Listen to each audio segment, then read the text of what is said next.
بسم اللہ الرحمن الرحیم۔ سن سکو تو سنو، میں آپ کو خوش آمدید کہتے ہیں۔ 10 سے کوزہ گر کی قسط نمبر 52 کے ساتھ آپ کی خدمت میں حاضر ہیں، جو لکھا ہے فوزیہ یاسمین نے۔ اگر آپ نے ابھی تک ہمارا چینل سبسکرائب نہیں کیا تو ہمارے چینل کو سبسکرائب کریں اور بیل آئیکن کو پریس کرنا مت بھولیے گا تاکہ آنے والی تمام اقساط آپ کو بر وقت ملتی رہیں۔ شکریہ۔ خرم کے اس طرح میدان چھوڑ کر بھاگنے پر نمل کی خوشی کا کوئی ٹھکانہ نہیں تھا۔ اس نے بڑی فاتحانہ نظروں سے سنبل کی طرف دیکھا جو ہنوز حیران پریشان کھڑی تھی۔ نمل کو یقین تھا اسے نمل کی یہ حرکت سخت ناگوار گزری ہوگی۔ خود اس کے اصول پسندی کے مطابق کسی دوسرے کے فنکشن میں اپنے مہمان کو بغیر اجازت کے مدعو کر لینا خاصی غیر اخلاقی اور نامناسب حرکت تھی، لیکن خرم کو نیچا دکھانے کی کوشش میں اس نے اپنی اصول پسندی کو تھوڑی دیر کے لیے ایک طرف رکھ دیا تھا، کیونکہ اسے یقین تھا خرم سمیر کو دیکھ کر بھی نہ اٹھے گا اور اس کا اس طرح خاموشی سے چلے جانا چیخ چیخ کر نمل کے یقین کے صحیح ہونے کی نشاندہی کر رہا تھا۔ خود سمیر کے چہرے پر بڑی جاندار مسکراہٹ جلوہ افروز تھی۔ ایک تو نمل جیسی حسین لڑکی کے اتنے الطافات پر اس کا چہرہ کھلا جا رہا تھا، دوسرے یہ احساس کہ اس کے حریف کی منگیتر ہو کر بھی اس پر مہربان ہے بجائے اپنے منگیتر کے۔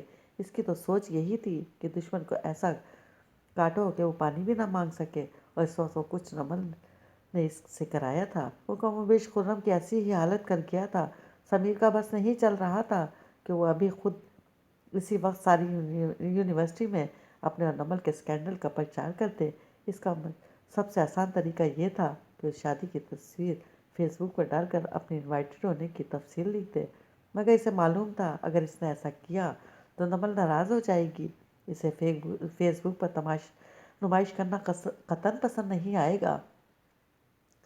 خود سمیر کو تو اس بات سے کوئی فرق نہیں پڑتا تھا کہ فیس بک پر کتنے لوگ سمیر وغیرہ کی تصویریں دیکھیں گے، اسے فکر تھی تو صرف یہ کہ نمل پر ظاہر نہ ہو جائے کہ وہ کس حد تک آزاد خیال یا دوسرے لفظوں میں کمزور کردار ہے، کیونکہ اگر نمل اس کے ساتھ تھی تو اسے خرم کو یونیورسٹی میں نیچے دکھانے کے آگے کئی حسین مواقع ملنے والے تھے۔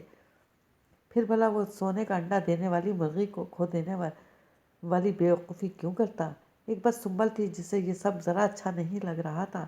خرم کے چلے جانے کے بعد جب اس کے سکتے میں شگاف پڑا تو اس کی تیوریوں پر بھی بل پڑتے چلے گئے۔ اس نے نہایت بیزاری سے سمیر کی طرف دیکھا جو انگلیوں سے بال بناتے ہوئے خواہ مخواہ اسٹائل جھاڑنے کی کوشش کر رہا تھا، اور سرشاری کا احساس اس کے ہر انداز سے چھلک رہا تھا۔ نمل، یہ کوئی تمہارا فنکشن نہیں ہے، بس میں تم نے اپنی مرضی سے اپنے مہمان انوائٹ کر لیے۔ سنبل بگڑ کر بولی تو اس کے شدید غصے کو ظاہر کر گیا تھا، ورنہ کسی تیسرے شخص کے سامنے وہ تینوں ایک دوسرے کو کبھی سرزنش نہیں کرتی تھیں، لیکن سنبل کا رویہ نمل کو احساس دلا گیا تھا کہ اسے خرم کے ساتھ نمل کا سلوک سخت ناگوار گزرا ہے۔ نمل نے بڑی سنجیدگی سے اسے دیکھتے ہوئے خاموش رہنا ہی مناسب سمجھا۔ وہ نہیں چاہتی تھی کہ سنبل سمیر کے سامنے اسے کوئی سخت بات کہے اور سمیر ان کی دوستی کو کوئی عام سا تعلق سمجھے، مگر سنبل اس کی خاموشی کی پرواہ کیے بغیر مزید گویا ہوئی۔ اس طرح کسی ارے غیرے کو دوسروں کی پارٹی میں انوائٹ کر لینا نہایت گھٹیا بات ہے۔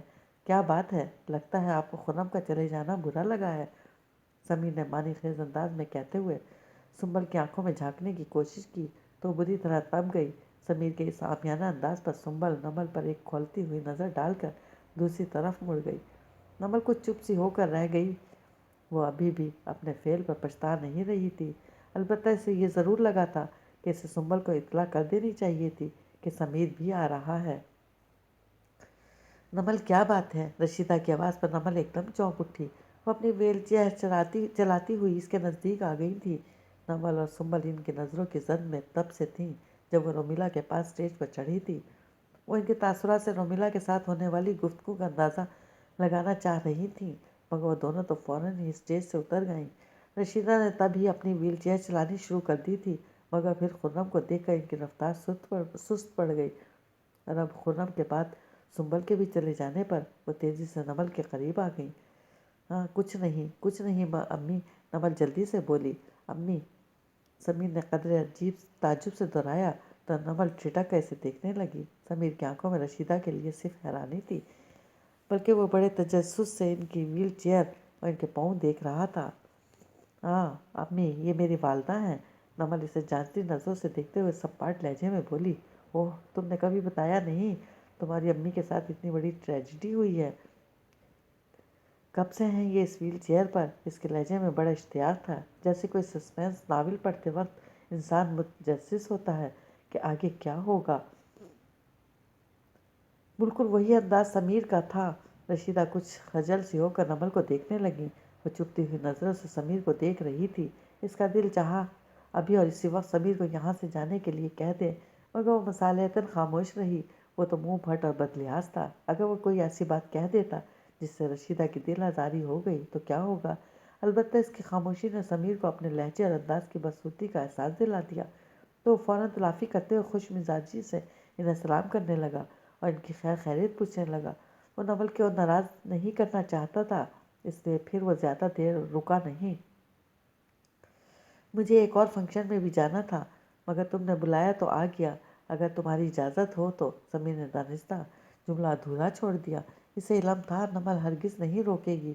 اس نے جس مقصد سے بلایا تھا وہ پورا ہو چکا تھا، تو وہ کیوں روکتی؟ خود اسے بھی رکنے میں کوئی دلچسپی نہیں تھی۔ اگر نمل اسے تنہائی میں بیٹھ کر باتیں کرتی تو بات بھی تھی، ورنہ اس کی اماں کی موجودگی میں سمیر کو اس کے پاس رکنے کا کوئی ارمان نہیں تھا۔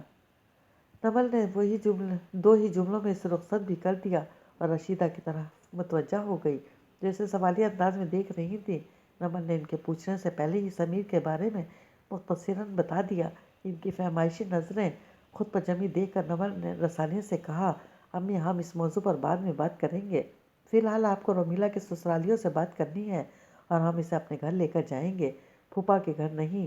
رومیلا کے ذکر پر رشیدہ اسٹیج پر بیٹھی رومیلا کو دیکھنے لگی۔ وہ اس قدر خوبصورت اور اس قدر پیاری لگ رہی تھی، بس ایک ہی کمی تھی، اس کے چہرے پر ایک شرمیلی مسکراہٹ کی۔ رومیلا بہت ڈپریس ہے، اسے اس وقت ہماری ضرورت ہے۔ آپ گھر کا ایڈریس سمجھ لیں، ہم کل صبح اسے پک کر لیں گے، نمل نے آہستگی سے کہا۔ تو رشیدہ گہری سانس کھینچ کر کہنے لگی، میں بات کر کے دیکھتی ہوں، اگر وہ لوگ مان گئے تو ٹھیک ہے، ورنہ میں کر ہی کیا سکتی ہوں۔ کسی کو کچھ سمجھانے کا فائدہ تو ہے نہیں، سب اپنی منمانی ہی کرتے ہیں۔ ان کا تعصب بھرا زبانی جملہ نمل بخوبی سمجھ گئی تھی۔ اسے پتا تھا وہ انہیں قائل نہیں کر سکتی، لہٰذا وہ خاموش ہی کھڑی رہی۔ رشیدہ ویل چیئر کھسکا کر اسٹیج کے نزدیک لے آئیں۔ ان کی سمجھ میں نہیں آ رہا تھا کہ انہیں کس سے بات کرنی چاہیے۔ وہ صرف عالیان کی والدہ کو جانتی تھیں، جو اسٹیج پر سب سے کونے میں رکھے سنگل صوفے پر بیٹھی تھیں اور بس اپنی بیٹی کو ہی محبت پاش نظروں سے دیکھ رہی تھیں۔ کبھی اچانک ان کی آنکھوں میں آنسو آ جاتے تو وہ بڑے انداز میں ٹیشو سے آنکھیں آہستہ آہستہ دبا لیتی۔ رشیدہ کو کنفیوز دیکھ کر ایک نہایت بزرگ خاتون نے ان کے کندھے پر ہاتھ رکھتے ہوئے بڑی اپنائیت سے پوچھا، آپ اگر دلہنوں کو دیکھنا چاہ رہی ہیں تو میں لڑکیوں کو نیچے بلوا لیتی ہوں، آپ آرام سے دیکھ لیں۔ نہیں نہیں، اس کی کوئی ضرورت نہیں۔ آپ کون ہیں؟ رشیدہ فوراً بولی، میں جن بہن بھائی کی شادی ہے، یہ میرے نواسہ نواسی ہیں اور دوسرا دولہا میرا پوتا ہے۔ وہ مسکراتے ہوئے بولی تو رشیدہ کی ساری الجھن دور ہو گئی۔ وہ چند رسمی بات چیت اور اپنے تعارف کے بعد اصل مدعے پر آ گئیں اور رومیلا کو اپنے ساتھ لے جانے کی اجازت مانگ لی۔ بالکل، آپ شوق سے اپنی بانجی کو لے کر جا سکتی ہیں، لیکن اس کی اصل اجازت اب عالیان ہی دے سکتا ہے۔ دراصل میرے پوتے کا ولیمہ گاؤں میں ہونا ہے اور عالیان وغیرہ نے وعدہ کیا تھا کہ وہ بیٹی کے سسرال کے بجائے اسے اپنی نانی کا گھر سمجھ کر پہلے کی طرح آئے اور 4-5 دن رہیں گے۔ اب پتہ نہیں لوگوں کو پروگرام چینج ہوا ہے یا نہیں۔ پھر نانی اماں نے کہا، ارے آپ جتنے دن چاہیں رومیلا کو گاؤں میں رکھیں، میں تو بس کل کے لیے اپنے ساتھ لے جانا چاہتی ہوں۔ رشیدہ سبھاؤ سے بولی تو نانی اماں نے اسی وقت شگفتہ غفار کو بھی بلا کر رشیدہ سے ان کی بات کرا دی اور سارے معاملات شگفتہ غفار کی سرد مہری کے باوجود خوش اسلوبی سے طے کر دیے۔ اپنی بیٹی کا اکھڑا اکھڑا رویہ نانی اماں کو گراں تو گزرا، مگر انہوں نے یہ سوچ کر نظر انداز کر دیا کہ شاید اس کا موڈ خراب ہے۔ اصل میں شگفتہ غفار نے تقریب مردوں اور عورتوں کی مخلوط رکھنی چاہی تھی، جس پر نانی اماں سمیت کوئی بھی تیار نہیں ہوئے اور زبردستی مردوں اور عورتوں کے بیٹھنے کا انتظام الگ الگ کرا دیا، جو شگفتہ غفار کو پسند نہیں آیا تھا اور اپنی ناپسندیدگی انہوں نے ظاہر بھی کر دی تھی۔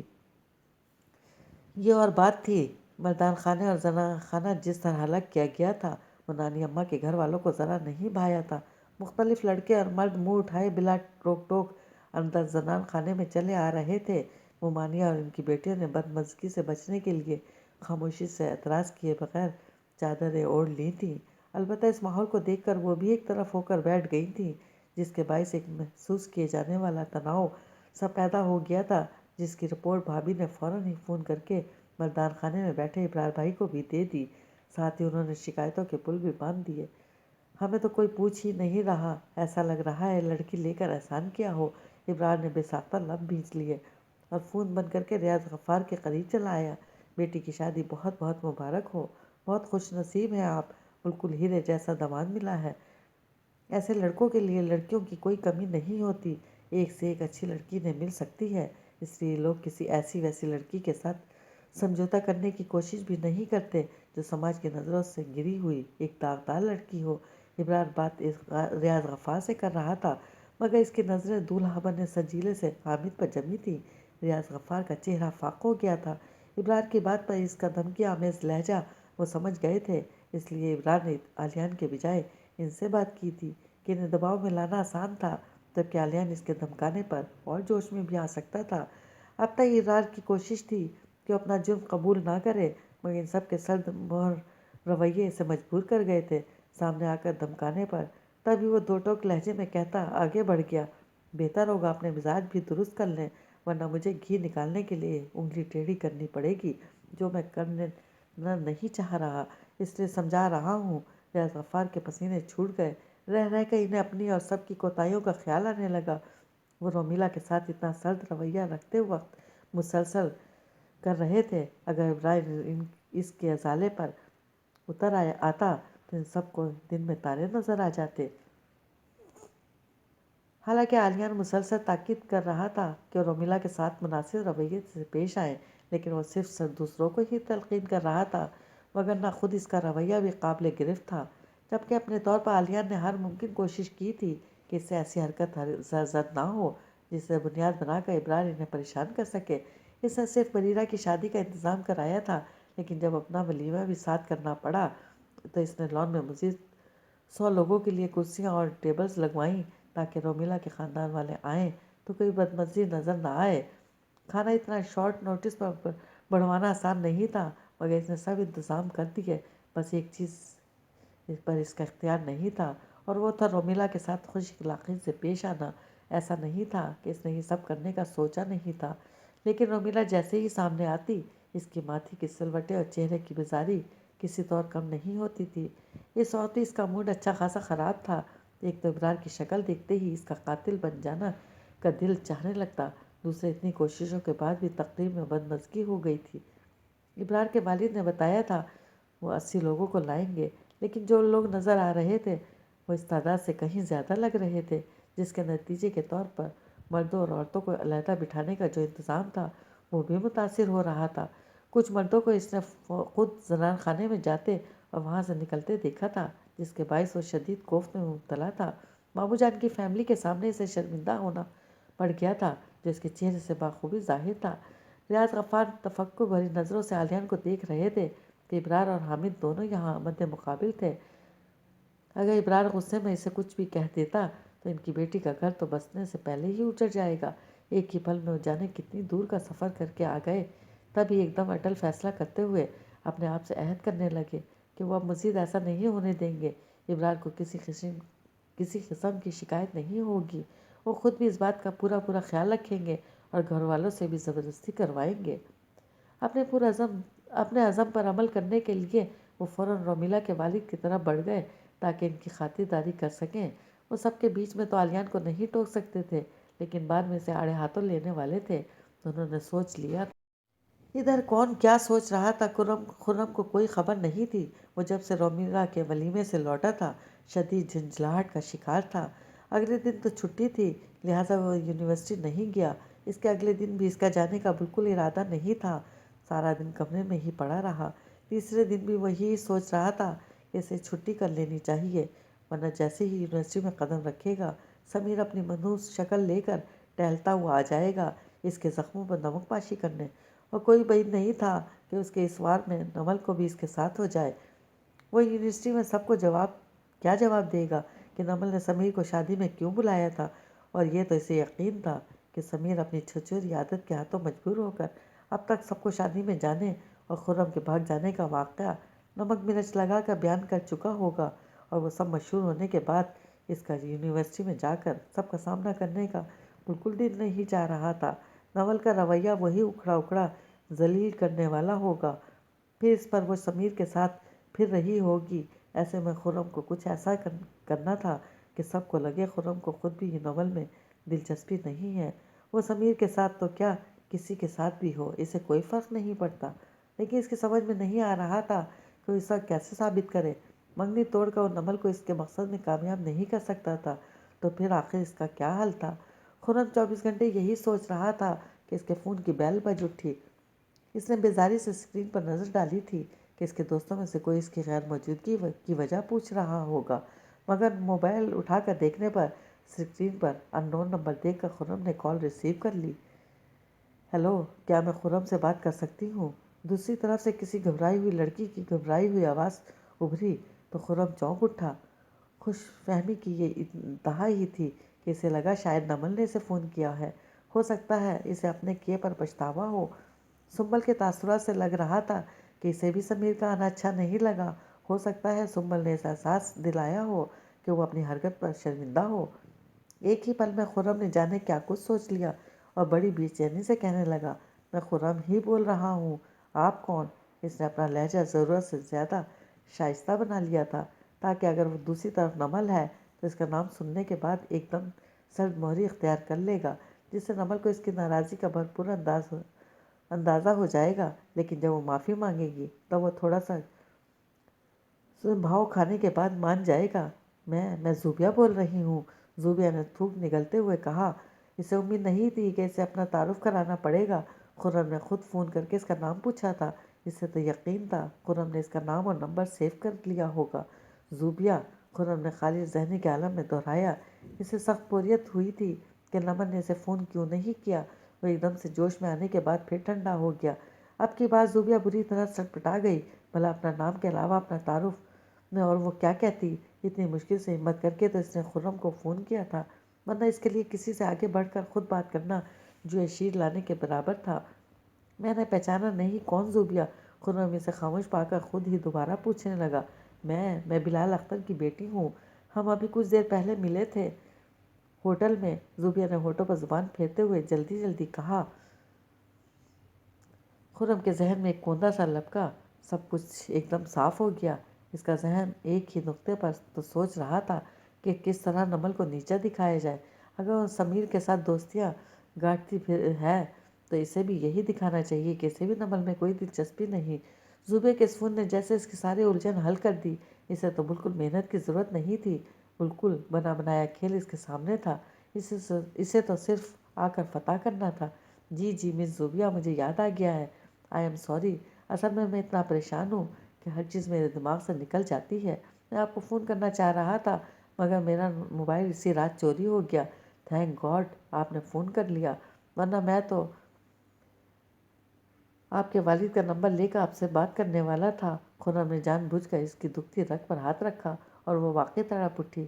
نہیں، آپ اس بارے میں کسی سے بات نہیں کیجیے گا، میں گھر میں کوئی آپ کی بات پر یقین نہیں کرے گا۔ اوہ، لیکن آپ کو تو یقین ہے نا؟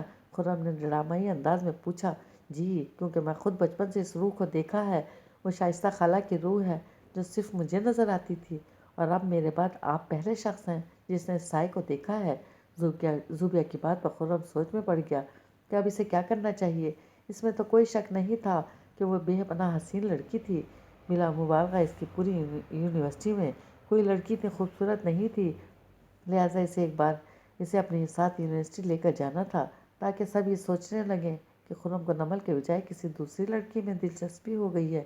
اس لیے شاید دل برداشتہ ہو کر نمل نے سمیر کا سہارا لے لیا، کیونکہ یہ تو وہ جانتا تھا کہ سمیر کو اس کی جیسی پذیرائی حاصل نہیں تھی۔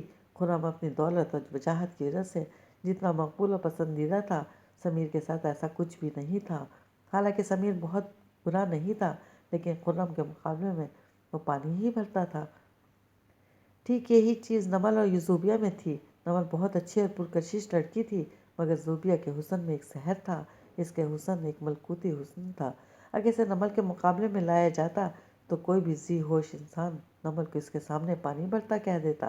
خرم سارا موازنہ کرتے ہوئے گلا کھنگار کر بولا، پورا پلان اس نے ایک پل میں ترتیب دے دیا تھا۔ زوبیہ، مجھے صرف مسایہ نظر نہیں آتا بلکہ مجھ سے کچھ کہنا چاہتا ہے۔ میں جو کچھ کہہ رہا ہوں اس پر یقین کرنا بہت مشکل ہے، لیکن شاید آپ سمجھ سکتی ہیں۔ میں آپ کو کچھ سکھانا چاہتا ہوں، اس کے لیے آپ کو میرے ساتھ کراچی یونیورسٹی چلنا ہوگا۔ کیا آپ میرے ساتھ چلیں گی؟ خرم کا سوال زوبیہ کو سن کر گیا۔ وہ عجیب ششوپنج میں پڑ گئی۔ وہ بھلا گھر سے اس طرح کیسے نکل سکتی تھی، وہ بھی خرم کے ساتھ؟ کراچی یونیورسٹی؟ اس کی سمجھ میں نہیں آ رہا تھا اسے کیا کہنا چاہیے۔ یہ تو اسے پتہ تھا کہ اسے جانا ہے، انکار کرنے کا تو سوال ہی پیدا نہیں ہوتا۔ کیا بات ہے مس زوبیہ؟ کیا میں نے کوئی نامناسب بات کہہ دی ہے؟ وہ اس طرح خاموش ہو گئی ہیں۔ خرم نے ٹوکتے ہوئے کہا تو زوبیہ چونک اٹھی۔ نہیں، میں یہ سوچ رہی تھی کہ میں کیسے آؤں گی۔ میرا مطلب ہے میں آپ کو آپ کے گھر سے پک کر لیتا ہوں اور پھر میں خود ہی ڈراپ بھی کر دوں گا۔ خرم نے فوراً مسئلہ حل کرتے ہوئے کہا، لیکن اس طرح تو میرے گھر والوں کو پتہ چل جائے گا۔ زوبیہ پریشانی سے بولی، کیسے پتہ چل جائے گا؟ آپ صبح کے ٹائم پر کہیں تو جاتی ہوں گی۔ میرا مطلب ہے آپ کیا کرتی ہیں، پڑھائی یا جاب؟ اگر گھر سے نکلنا مشکل ہے تو میں آپ کو آپ کے کالج یا آفس سے پک کر لیتا ہوں۔ خرم کے سکون سے کہنے پر وہ زوبیہ خجل ہو کر رہ گئی۔ اس کی سمجھ میں نہ آیا وہ اس سے کیسے کہے کہ وہ تو اپنی پڑھائی وغیرہ چھوڑ کر گھر میں پڑی ہوئی ہے اور اس کی زندگی میں کوئی مقصد ہے نہ اس کے وجود کا کوئی مصرف۔ وہ تو بس صبح شام اور شام کو صبح کر کے اپنی زندگی کا وقت پورا کر رہی ہے۔ ہیلو مس زوبیہ، آپ سن رہی ہیں نا؟ خرم نے اپنے لہجے کی چڑچڑے پن کو چھپاتے ہوئے بظاہر رسانی سے پوچھا، ورنہ دل تو چاہ رہا تھا صاف ٹوک دے، کہاں کھو جاتی ہو بار بار، ذرا دماغ کو حاضر رکھ کر بات کرو۔ ایکچولی میں فی الحال گھر پر ہوتی ہوں، ابھی آگے کچھ پڑھنے کا ارادہ نہیں کیا۔ زوبیہ یہ ذکر گول کر گئی کہ وہ کون سے امتحان دے کر فارغ ہوئی ہے۔ اسے یہ جان کر خوشی ہوئی کہ خرم نے اسے کریدنے کے بجائے اپنے ہی موضوع پر بات جاری رکھی، یعنی اسے زوبیہ کی ذات میں کوئی دلچسپی نہیں تھی بلکہ وہ اسے صرف اور مقصد سے بلا رہا تھا۔ اگر آپ آج کل فارغ ہیں تو یہ تو اور بھی اچھی بات ہے۔ اپنے پیرنٹس سے کہیں میں آگے پڑھنا چاہتی ہوں اور اس کے سبجیکٹس وغیرہ کا سروے کرنے یونیورسٹی جانا چاہتی ہوں، پھر تو مجھے پک کر بھی نہیں کرنا پڑے گا اور آپ کے فادر خود آپ کو ڈراپ کر دیں گے۔ خرم کو امید تھی اس مشورے پر وہ ضرور سوچ میں پڑ جائے گی، اور دوسری طرف پھیلی خاموشی ظاہر کر رہی تھی کہ اس کی امیدوں پر پوری اتر رہی ہے۔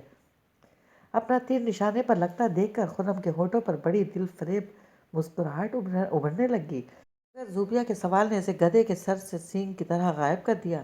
آپ مجھے یونیورسٹی میں کیا دکھانا چاہتے ہیں؟ خرم کی سمجھ میں آیا وہ اسے کیا جواب دے۔ بات کوئی ایسی معقول ہونی چاہیے تھی جسے سنتے ہی زوبیہ آنے کے لیے نہ صرف تیار ہو جائے بلکہ تڑپ اٹھے۔ مجھے جو دکھانا ہے وہ تو بات کی بات ہے۔ خرم کو سوچنے کے لیے وقت چاہیے تھا، تبھی بات گھماتے ہوئے بولا، پہلے آپ یہ بتائیں کہ آپ کی شائستہ خالہ کون تھیں اور ان کے ساتھ کیا ہوا تھا؟ جی، زوبیہ حیران ہوئی۔ جی، میرا یہ سب جاننا بہت ضروری ہے کیونکہ مجھے لگتا ہے شائستہ خالہ کی روح بہت بے چین ہے، وہ ہم سے کچھ کہنا چاہتی ہے اور ہمیں کچھ سمجھانا چاہتی ہے۔ خرم کا ذہن پھرکی کی طرح چلنے لگا۔ ڈرامے فلمیں دیکھنے کا شوق اسے بچپن سے تھا۔ ساری فلمیں کم و بیش ایک ہی فلسفے پر بنی تھیں۔ ایک بھٹکتی ہوئی روح اس لیے بے چین ہوتی ہے کہ یا تو کسی نے اسے قتل کر دیا ہوتا ہے یا خودکشی پر مجبور کر دیا ہوتا ہے۔ دونوں صورتوں میں صورتحال ایک ہی ہوتی ہے، اور وہ ہوتی ہے ایک مسکین کے اوپر ظلم کی بارش، اور پھر اسی مظلوم کے دل میں اپنے دشمنوں سے بدلہ لینے کا جذبہ جو اسے مرنے کے بعد بھی چین سے نہیں رہنے دیتا اور دنیا میں واپس بلا لیتا ہے۔ ایسے ہی موضوع پر بنی ایک فلم میں سے کسی ایک کا مرکزی خیال چراتے ہوئے خرم نے اپنا لہجہ سنسنی خیز بنا لیا، مجھے یقین ہے ان کے ساتھ کوئی انہونی ہوئی ہے جو وہ ہمیں بتانا چاہتی ہیں تاکہ ہم انہیں انصاف دلائیں، ان پر ہوئے ظلم کا انتقام لیں۔ خرم کہتا چلا گیا۔ زوبیہ سانس روکے سے سن رہی تھی۔ اسے اکثر یہی لگتا تھا کہ شائستہ خالہ اسے کچھ سمجھانا چاہ رہی ہیں مگر وہ سمجھ نہیں پا رہی۔ تبھی وہ ہونٹوں پر زبان پھیرتے ہوئے بولی، کیا ہوا تھا ان کے ساتھ اور اب ہم ان کے لیے کیا کر سکتے ہیں؟ اس کے سوال پر جوش سے بولتے خرم نے اپنے لہجے سے سارے جہاں کی تھکن سموتے ہوئے کہنے کی کوشش کر کے کہا، یہ تو میں ابھی نہیں جانتا، اگر جانتا ہوتا تو اب تک ان کی روح کو اس قلب سے نکال چکا ہوتا، لیکن تمہاری تو وہ خالہ تھیں، تمہیں تو پتہ ہوگا ان کے ساتھ کیا ہوا تھا، ان کی ڈیتھ کیسے ہوئی تھی۔ خرم ایک دم چونک کر بولا، آخر کوئی بھی کہانی گھڑنے سے پہلے تھوڑا بہت سیاق و سباق معلوم کر لینا اشد ضروری تھا، مگر اس بار زوبیہ کے جواب نے اسے نہ چاہتے ہوئے بھی حیران ہونے پر مجبور کر دیا۔ میں ان کے بارے میں کچھ نہیں جانتی، میں نے تو انہیں کبھی دیکھا بھی نہیں۔ دیکھا نہیں لیکن سنا تو ہوگا اپنی مدر سے، تم ان کے بارے میں پوچھ سکتی ہو۔ خرم کے لہجے میں بلا کی حیرت تھی۔ بہت بات پوچھ چکی ہوں مگر ماما کچھ نہیں بتاتی، وہ کیسی تھیں، ان کی موت کیسے ہوئی تھی۔ ماما اس ٹاپک پر بات ہی نہیں کرنا چاہتی، وہ تو یہاں تک کہتی ہیں کہ میری تو کوئی بہن ہی نہیں ہے۔ زبیہ کی آواز میں محسوس کی جانے والی بے بسی تھی۔ خرم چند لمحوں کے لیے اداکاری بھلا کر بڑی گمبھیرتا سے کہنے لگا، آپ کی ماں اپنی بہن کے وجود سے انکار کر دیتی ہیں، پھر تو معاملہ واقعی بہت سیریس ہے۔ کیا مطلب؟ زبیہ اس کی غیر معمولی سنجیدگی پر ٹھٹک گئی۔ مطلب ان کے ساتھ جو ہوا تھا وہ تمہاری ماں کے لیے اتنا باعث شرم ہے کہ اسے بیان کرنے سے بچنے کے لیے یہاں تک کہہ دیتی ہیں کہ میری کوئی بہن ہی نہیں تھی۔ خرم فکر مند نہیں ہوا تھا، البتہ مجسس ضرور ہو گیا تھا۔ اسے روح بدروح تو یقین نہیں تھا، لیکن اسے شائستہ خالہ کے ساتھ ہوئے سہنے کی تفصیل جاننے میں دلچسپی ہو گئی تھی، مگر زوبیہ کچھ جانتی ہی نہیں تھی، بلکہ وہ تو خرم کی بات سن کر خجالت محسوس کر رہی تھی، تبھی گمسم سی ہو گئی تھی۔ خرم اس کی خاموش پر بور ہو کر اپنے موضوع پر واپس آ گیا اور بہت سوچتے ہوئے بولا، مجھے کئی بار ایسا لگا کہ شائستہ خالہ کی روح یونیورسٹی کے اردو ڈپارٹمنٹ کے ارد گرد موجود ہوتی ہے۔ میں نے انہیں فالو کرنے کی کوشش کی تھی تو وہ ایک کمرے کے سامنے آ کر رک گئیں اور اچانک غائب ہو گئیں۔ پہلے تو میری سمجھ میں نہ آیا کہ کیا کروں، آخر میں نے اس کمرے میں جانے کا ارادہ کر لیا۔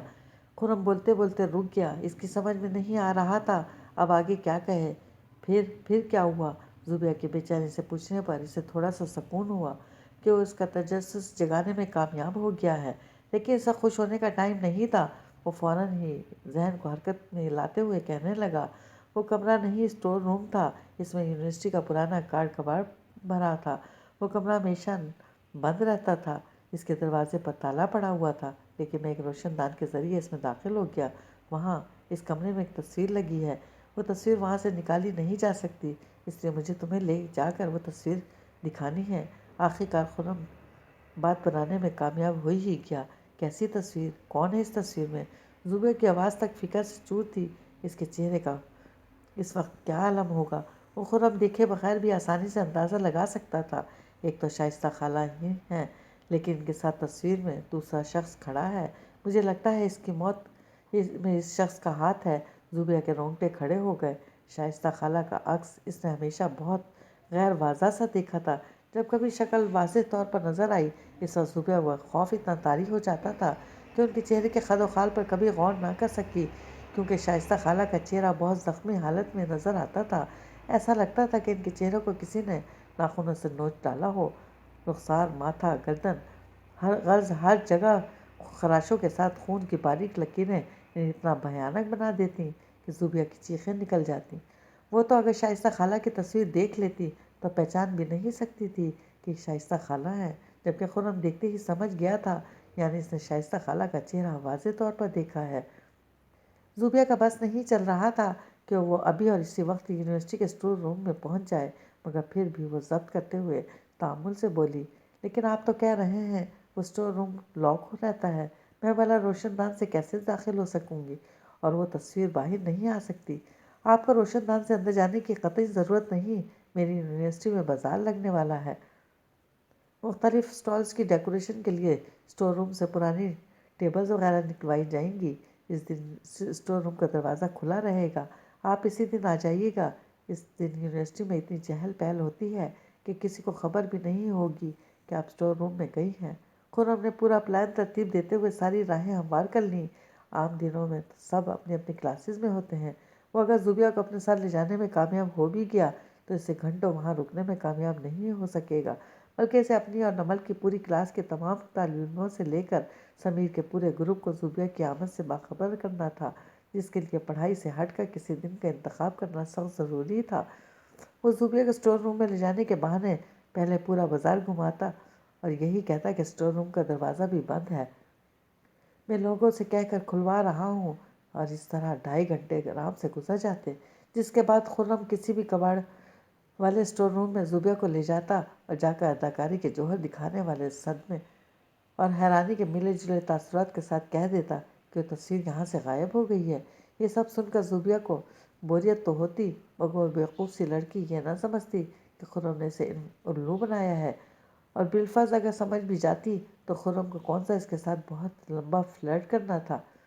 ایک بار اسے یونیورسٹی کے لوگوں سے ملوا دیتا تو اس کے بعد وہ بھلے ہی خرم سے کنارہ کشی اختیار کر لے، خرم کی بلا سے۔ اس دن اگر اسٹور روم کا دروازہ کھلا رہے گا تو آپ تصویر باہر نکال لائیے گا، مجھے یونیورسٹی آنے کی کیا ضرورت ہے؟ خرم اس کی بات پر ٹھٹک گیا، اور اتنی بیوقوف بھی نہیں تھی جتنا خرم سمجھ رہا تھا۔ کچھ لمحوں کے لیے اس کی سمجھ میں نہ آیا کہ وہ کیا جواب دے، لیکن ایک بار پھر اس کے دماغ نے بڑی تیزی سے کام کیا اور وہ بہت ٹھہر ٹھہر کر بولا، وہ تصویر فریم میں لگی ہے اور اسے خاصی بڑی ہے، میں کیا باہر نکلوں گا تو سب چونک اٹھیں گے؟ خیر، میں اگر یہ رسک لے بھی لوں تو فریم میں آپ کو دکھاؤں گا کہاں؟ کیا آپ کے گھر لے کر آ جاؤں یا آپ میرے گھر آ جائیں گی؟ خرم کا لہجہ بالکل تنزیہ ہو گیا۔ زوبیا ایک دم خاموش ہو گئی۔ وہ بھلا کیا کہتی؟ خرم نے دونوں ہی باتیں ناقابل قبول کہی تھی، چنانچہ اسے ایک ہی سوال کرنا پڑا، آپ کی یونیورسٹی میں فیسٹیول کب لگ رہا ہے؟ اس کے تھکے ہوئے لہجے میں بالکل ہار مان لینے والا تاثر تھا۔ خرم کے اپنے اندر ایک نئی تقویت کا احساس ہوا۔